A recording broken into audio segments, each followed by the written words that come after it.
We're going to start reading the Great Molasses Flood, the I Survived the Great Molasses Flood of 1919. This is considered a historical fiction book because it is based on historical events, which was a huge molasses tank explosion in 1919 in Boston, Massachusetts. And so many of the events that occur in this story actually occurred, but there are elements of the story that are not real. Like the characters, the main character, Carmen, and her dad were not actually real people that we know of that lived during this time.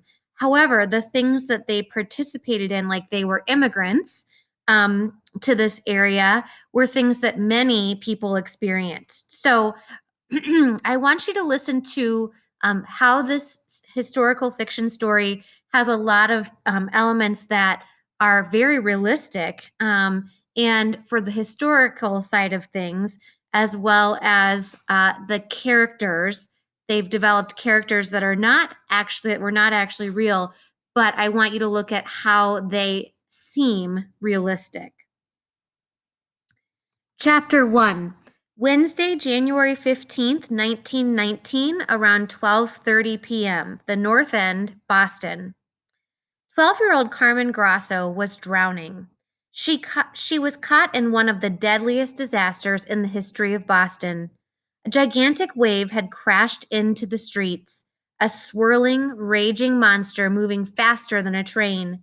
It turned buildings to rubble. It smashed wagons and motor cars and tossed trucks into the harbor. 21 people would soon be dead.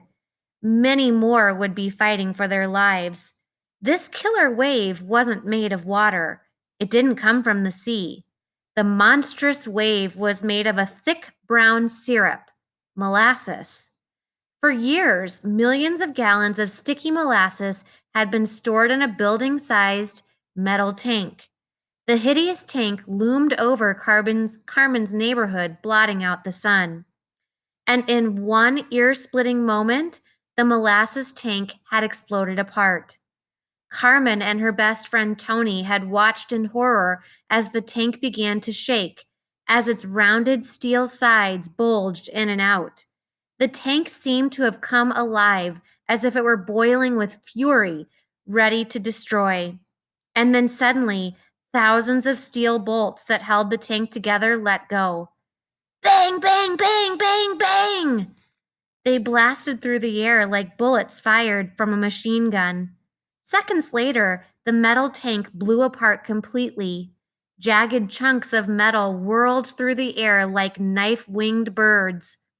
The molasses hovered in the air like a black, roiling cloud, and then, with a thundering crash, it hit the ground. Instantly, the streets became raging rivers filled with wreckage. Chunks of wood and metal and glass overturned motor cars and wagons.